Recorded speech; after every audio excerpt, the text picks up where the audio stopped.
Okay, so this week we are going to get through our momentum and impulse notes, as well as I'm obviously going to give you time to do all the questions on it as well, and give you my solutions to them. So momentum and impulse is like heavily related to Newton's second law, and there's a little bit later on in the notes, a couple of pages maybe, I will go through what I mean by that then. But first of all, the definition of momentum.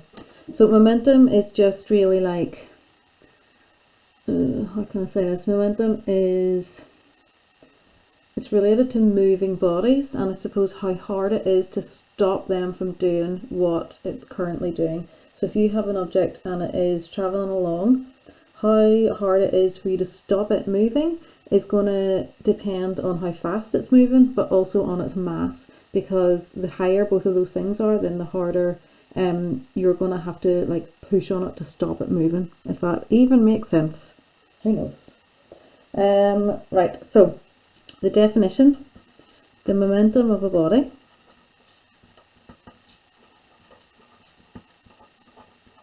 is defined as the product of its mass and its velocity. I forgot to tell you what page I'm on. I'm not very good at this. So I am on, in your notes, page 180, but I'm sure you figured that out by the look of the page anyway. The equation, we use the letter P for momentum, so P equals mv. And then the units. Mass, as always, has to be in kilograms. Velocity has to be in meters per second. So whenever you multiply kilograms by meters per second, you just get kilogram meters per second. Another unit that you can use for momentum, and I think actually in maths they use this other unit an awful lot. In physics we tend to just stick to this one, kilogram meters per second. But another unit is Newton seconds. And I'll let you have the joy of figuring out how these two actually are the same as each other, because I know we all love base units, don't we? Okay, we note here on just the fact that momentum and velocity are vectors. So we already know velocity is a vector, but momentum is a vector too, and that means we need to be really careful in some of the later questions that we're doing that we take direction into account. So if two things are going in opposite directions, one of them is going to have a negative momentum or a negative velocity. And the momentum we're talking about here is linear momentum, because it's about bodies that are moving in a straight line rather than like things that are just rotating. Okay, so two really straightforward questions down at the bottom here. So an object has a momentum of 15.9. So P is 15.90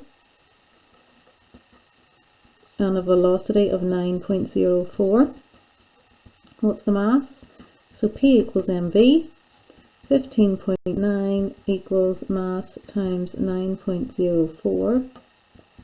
That gets 1.76. Okay.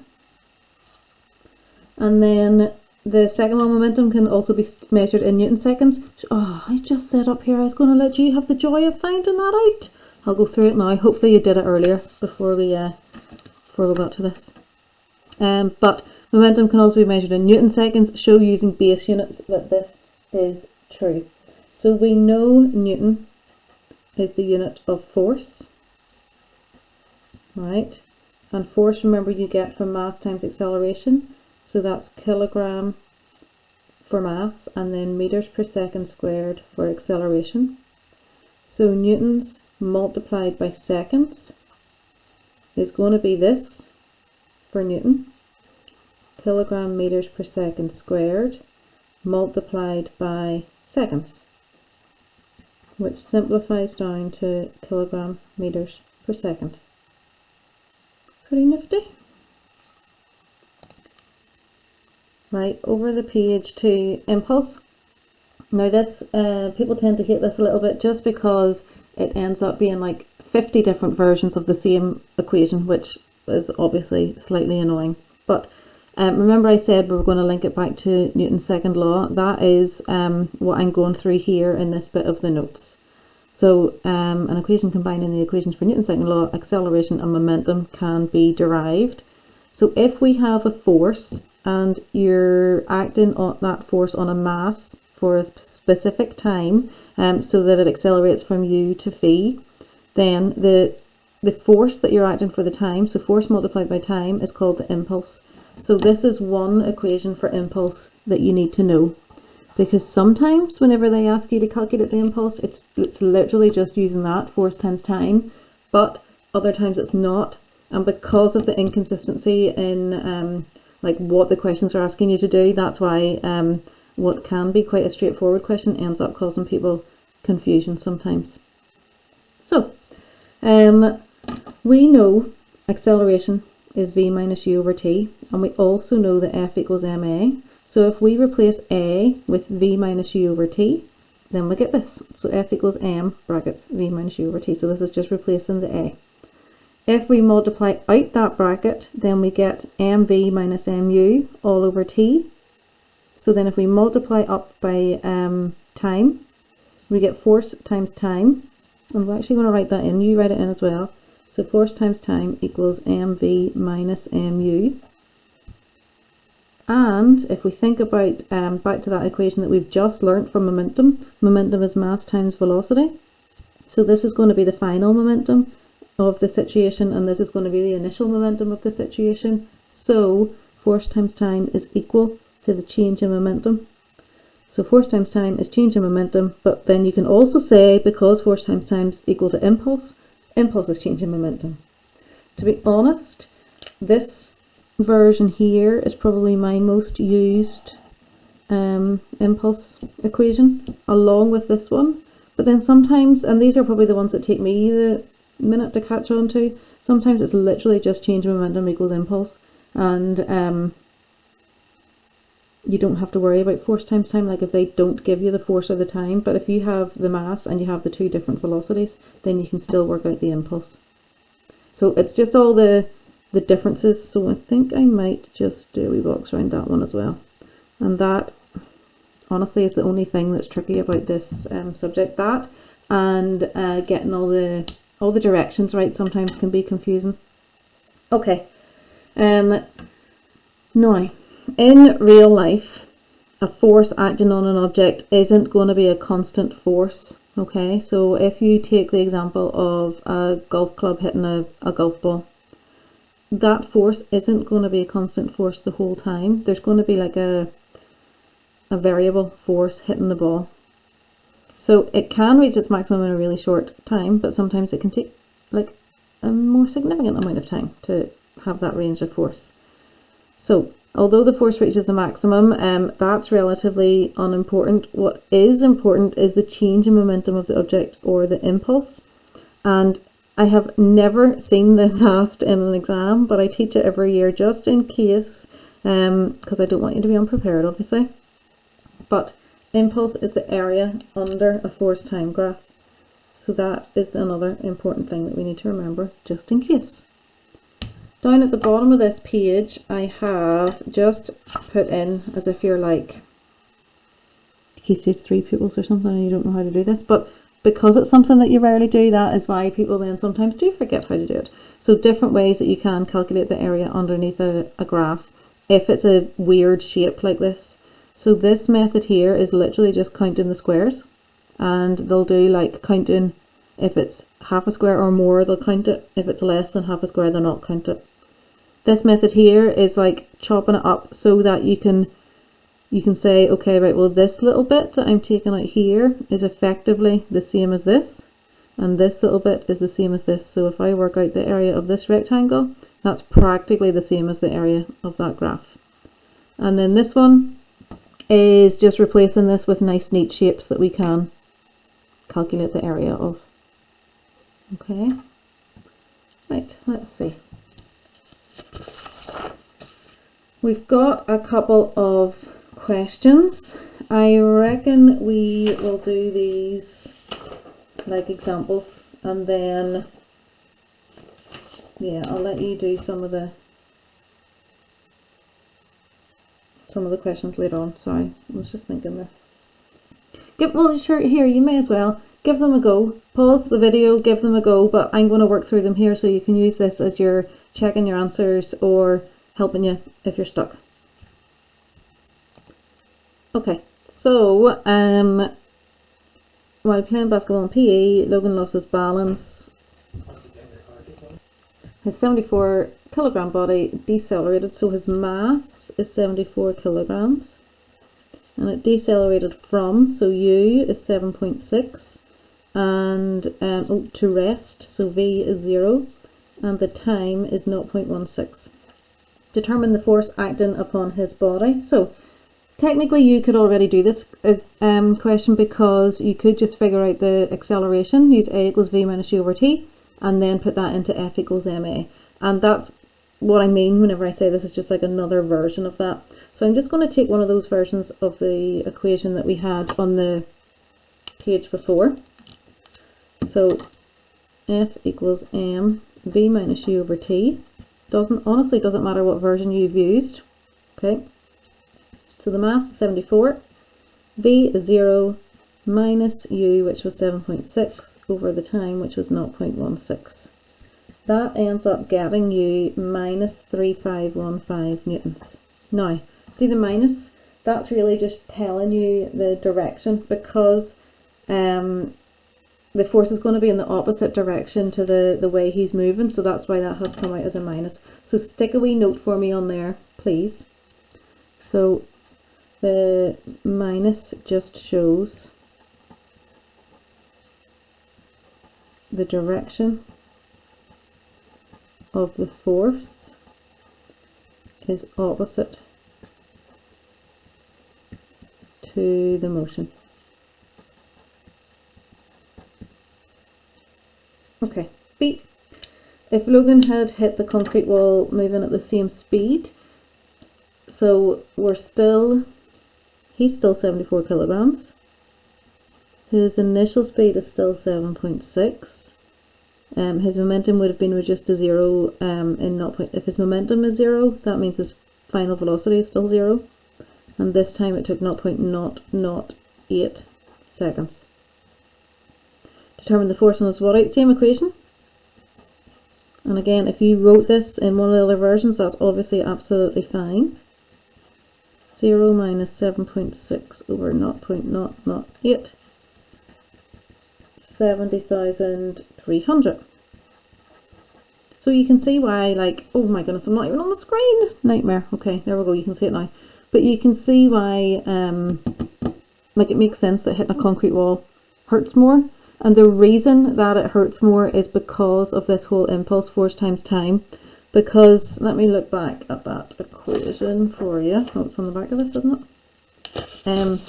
If you think about it, the force times time is equal to your rate of change of momentum, which is, so whatever momentum you had going to 0, if you do that over a shorter period of time, then the force is going to have to be much, much bigger, because these two are multiplying together to give you a number.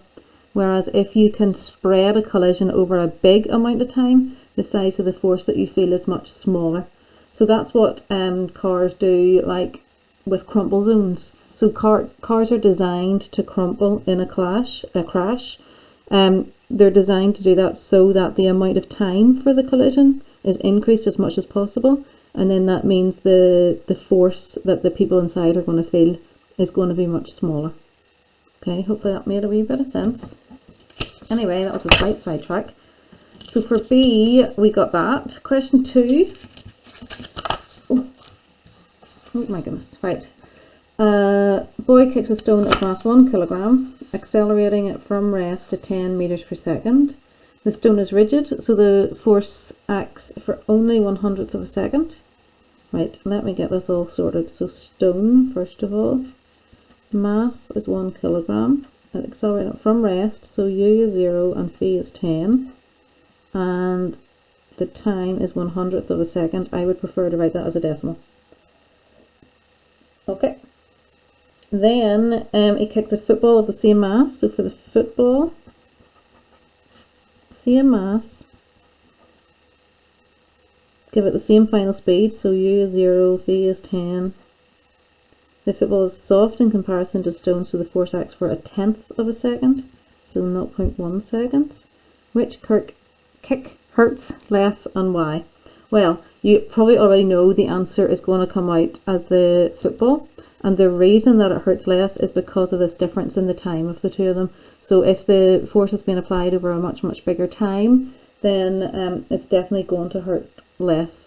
But let's do the calculations just to prove it.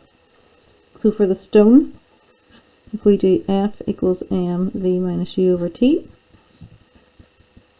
110 minus 0 over 0.01, that gets 1000 newtons. And for the football, same equation.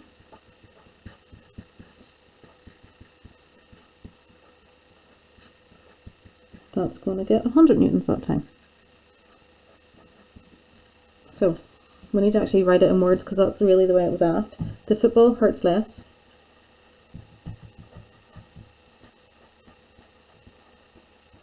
And it's because the force is acting over a longer time. Okay. Right, the next little bit to do is the principle of conservation of momentum. So another nice principle for us to learn. Whoop! So I actually have two different versions of this written in my notes. The way I would have learnt it, and then I also have the SIA textbook version. Honestly, either way is fine. I'm gonna write both out. Okay. So in the absence, this is my version, not mine obviously, but you know what I mean, the way that I learnt it and the way I know it. So in the absence of external forces, the total momentum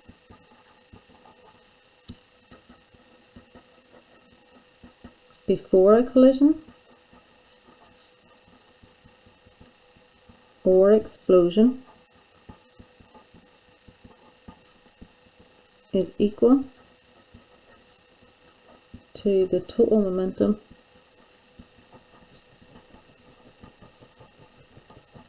after the collision or explosion. We're going to roll it in. Now, that's the way I like it. That's the way I know the principle of conservation of momentum. The other version is the one from SIA's textbook. It means the same thing. This one I find easier to remember because it's very similar to the way we state all the other principles, like the principle of moments and all that. So for SIA's textbook version, this one here, if no external forces are acting,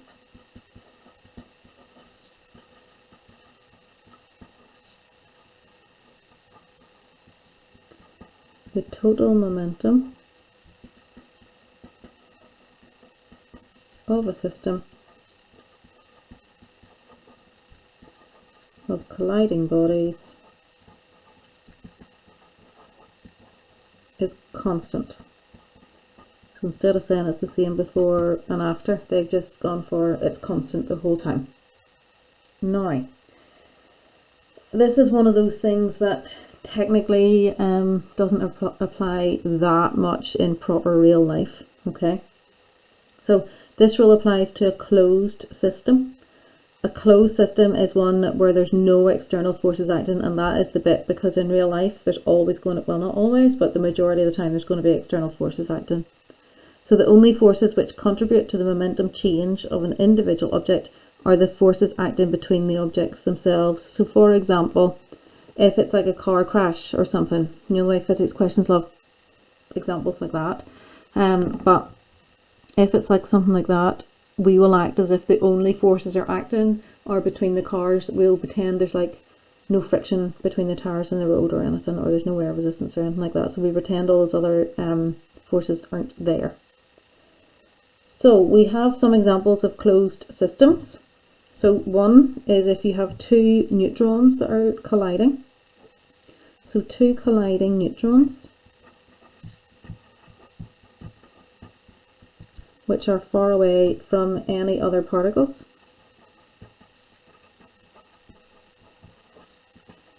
So the reason that we've gone for neutrons is because they have no charge. If we had gone for protons or electrons, then there would be charges acting between them, and then there's going to be forces.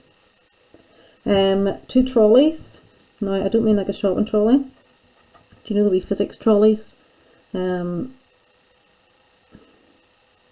don't know, they're always in physics example videos, but the wee things that will slide along air tracks. So two trolleys colliding on a linear air track, and that is just like very similar to like an air hockey table where there's air being puffed out of it all the time, so it reduces the friction. I have an air hockey table example here as well at the bottom. Two snooker balls on a snooker table. Now, I'm not talking about a bog standard one, but a proper fancy one. And the reason that that is technically probably not true, but in physics questions we take it as if it is that the friction is so small that we would say it's negligible in that situation. And then two pucks on an air hockey table. Now, I have this spelled like PUC, but I have a feeling that people have told me before that that is wrong. I don't know if there's a K or not. Let's stick it in on an air hockey table. Or something like curling stones. There'd be very little friction there. Let's add that, curling stones. Oh, that was a T.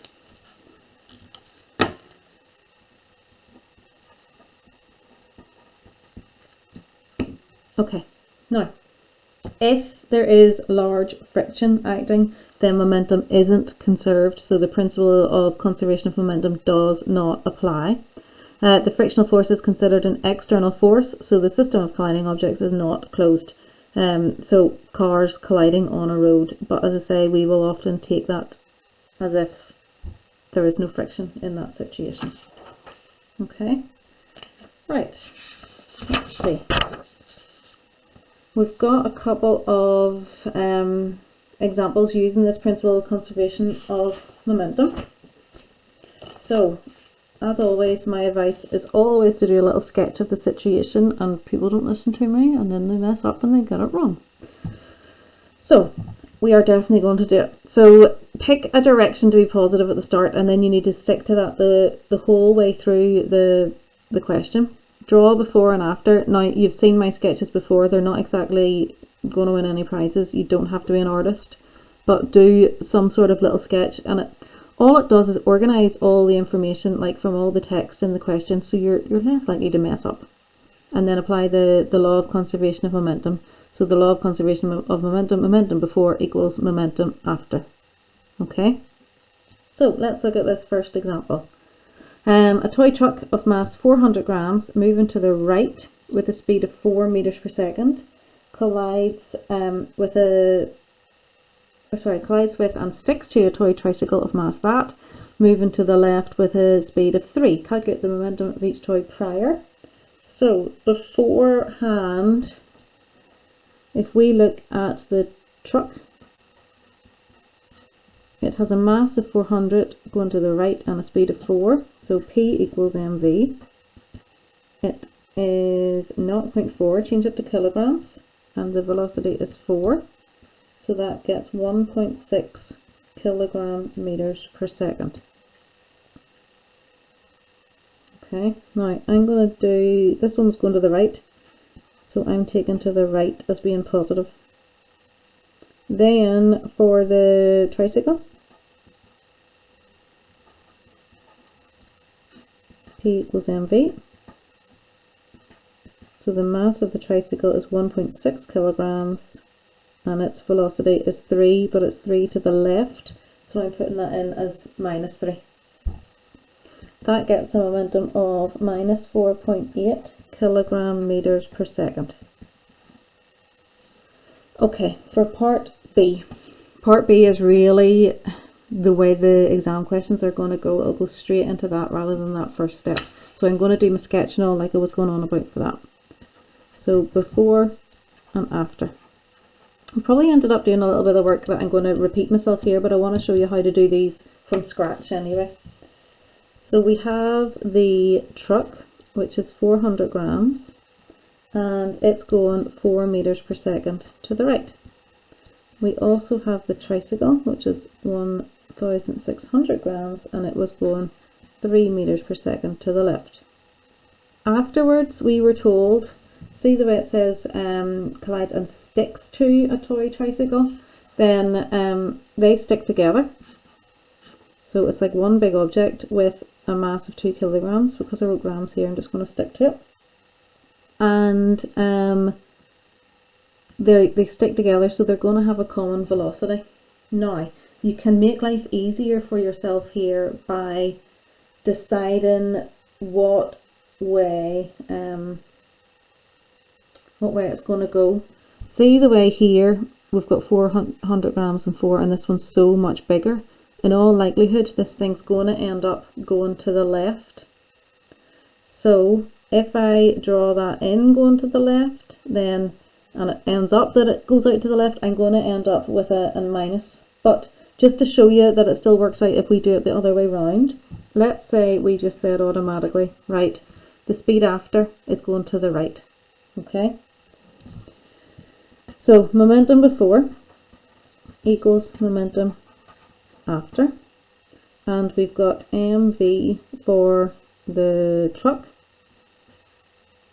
I'll just use their masses, and we have mass, that should have been a u, nightmare, so mu for initial velocity and mu for the tricycle, which was 1,600 grams. So I'm just keeping myself organized for that.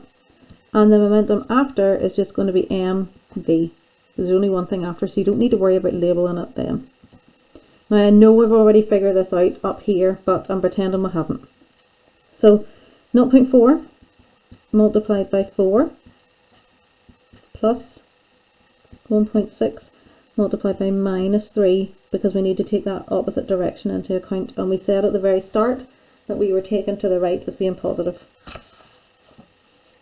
Momentum after is going to be the mass, which is 2 kilograms, multiplied by this velocity that we don't know. So this gives minus 3.2 equals 2v. So v ends up being minus 1.6 meters per second. So minus 1.6, and we have said we're taken to the right as being positive. So that's 1.6 meters per second to the left. So it did come out to the left like we predicted that it would, but I just wanted to show you that it still works. Even if you draw in the wrong direction, it's still going to give you the right answer. Okay, right. Let's look at example 2. So two girls of masses 45 kilograms and 60 kilograms stand facing one another on light frictionless trolleys, holding the ends of a strong taut rope between them. The lighter girl tugs the rope and starts to move towards her neighbour with a velocity of 2. Calculate the initial velocity. Now this here is like a wee misleading word, because you would think that's going to be in the before situation, but the before is before either of them starts to move. I've done that line way too big. I'm going to not have enough room for my working out. Oh. Right. So here's my two people beforehand. So one of them has a mass of 45 kilograms. The other one has a mass of 60 kilograms. Light frictionless trolleys tells us that there's no external forces acting, so the principle of conservation of momentum can apply. And they're, at the start, they're both sitting stationary, so both of their velocities at the start is 0. After then, sorry, there's the wee rope between them. We've got the two girls. This is the 45 kilogram one, and this is the 60 kilogram one. So the lighter girl tugs on the rope and she starts to move towards her neighbour. So she starts to go this way at some velocity. I'm going to call it v. No, I'm not. because they've told us what it is. So she starts to go towards the other one with a velocity of 2. Right? Calculate the initial velocity of the 60 kilogram girl. So she's going to start to move this way. So if I put that in negative, because we know it's going to go that way, then I'm going to call her speed v. Okay, then we just do momentum before.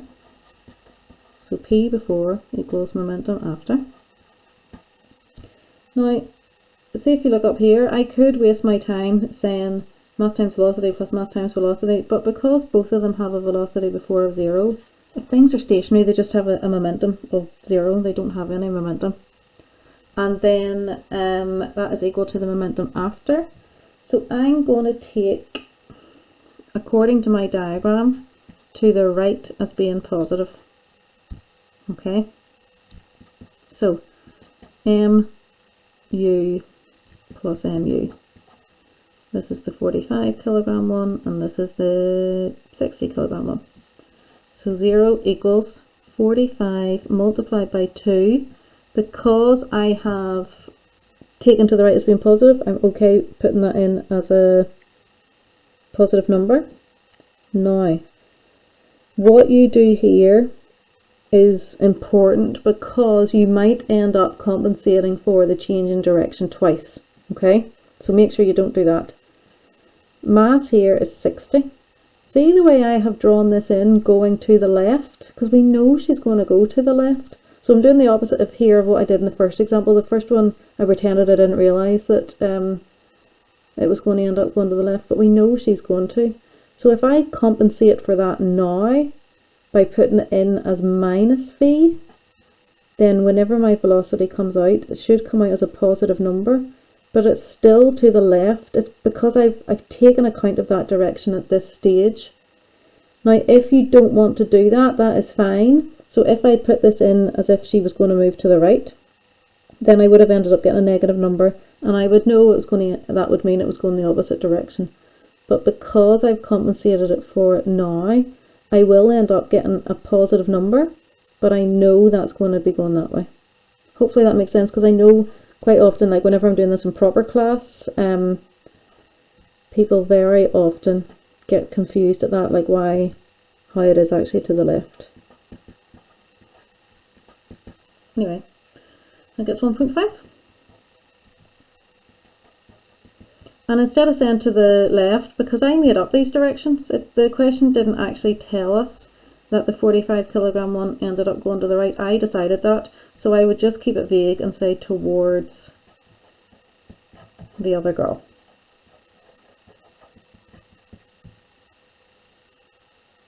Okay.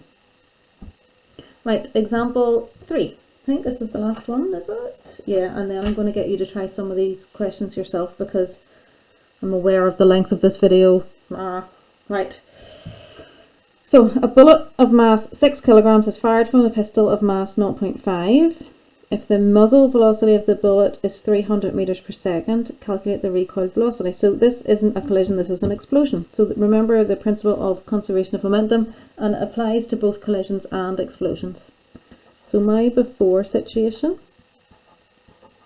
is going to be the gun, such an artist, with the bullet inside it. Oh, I wrote situation. Hope you are having a good laugh at me, at least with my stupidity. My after is going to be that the bullet has fired out of the gun, and that's going to be going that way.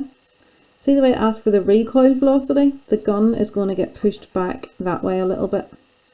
Okay, so I need to remember that I have taken account of the direction here whenever I'm substituting my numbers in.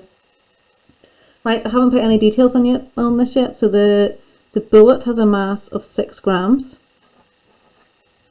It's fired from a pistol of mass 0.5 kilograms. Do you know what would be better if I put that in kilograms as well? Sorry, flip me. So that's 0.06. Okay, and the muzzle velocity of the bullet, so it leaves with 300 meters per second. Calculate the recoil velocity of the gun. So that's the one we don't know. Now the before situation, the mass is going to be these two masses added together because we have the gun and the bullet. So it's 0.506 kilograms. And the initial velocity is 0, so that means we've got 0 momentum before. So it's very similar actually, they're working out to this one up above. So momentum before is equal to the momentum after. Momentum before is 0 because this is 0. Don't need to worry about writing 0.506 multiplied by 0, we just know it's 0. And that is going to be equal to mass times velocity for the gun plus mass times velocity for the bullet. So 0 equals 0.5. Now, if I'm going to take, which I haven't actually stated anywhere, but if I'm going to take to the right as being positive, then my gun is going to the left. So that's 0.5 multiplied by minus v. Okay, plus the mass of the bullet, 0.006 multiplied by the velocity, 300. So bring this over to the other side, minus 0.5v equals 1.8. Yep. Divide by minus 0.5. Oh, here 13, I apologise. I took a minus over to the other side and kept it a minus. That became positive. I think I maybe need to stop recording for the day. I'm maybe getting a wee bit tired. Anyway, that gives me the velocity of 3.6 meters per second. Now, because I had stated up here that it was going to the left, as in the opposite direction of the bullet, and I accounted for that with that negative in there, it's fine that has come out as a positive. So 3.6 meters per second, and again to the opposite direction of the bullet, or in the opposite direction to the bullet.